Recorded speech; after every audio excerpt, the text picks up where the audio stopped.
My name is Gavin Evans, and this is my review of The Girl with All the Gifts.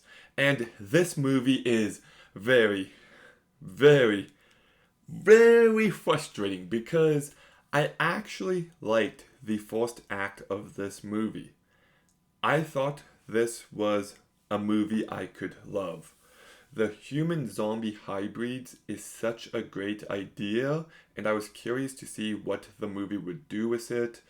I thought some of the action was really thrilling, but after that first act, the movie just completely flatlines and it becomes the most generic zombie movie on the planet. And I like zombie movies. I really do. I love Paranorman and Brain Dead and Day of the Dead and Wreck and Zombieland and Shaun of the Dead and One Cut of the Dead and Train to Busan. I if you know me, you know that Last of Us 1 and 2 are two of my favorite stories of all time. I love zombies. But this movie just takes every cliche and every trope and it just felt so painfully dull and generic.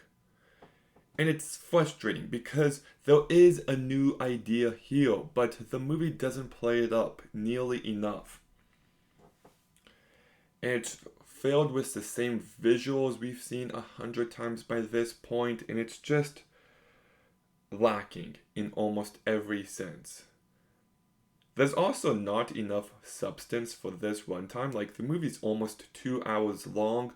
No way. This movie should have been like an hour and 15 minutes. It long overstays its welcome. And I also think that the movie believes that the main girl is the most interesting and the most likable girl of all time, and that's just not the case. Um, I feel like the movie is quite misguided because the way this movie ends, I think, is actually a really horrific ending, but they don't really play it out that way, and it's like they want to make sure that we view this one character as good when it's quite clear that she is actually evil. So, oh, I guess I can talk about the cast.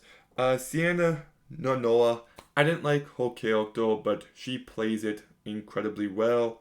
Gemma Arterton, I thought was real good in the first act. She is the heart and soul of the beginning of this movie, but then she just doesn't have anything to work with. It becomes a very one-note performance.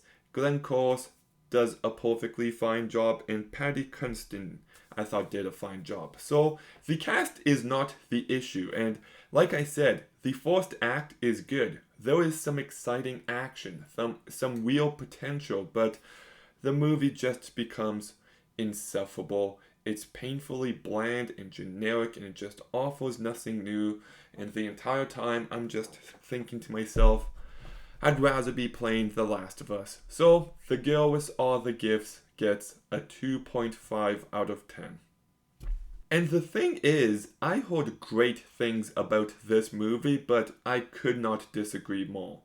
But The Girl with All the Gifts, what did you think about it? Let me know in the comments down below. Make sure you like, comment, subscribe. Stay tuned for more videos soon. And Gavin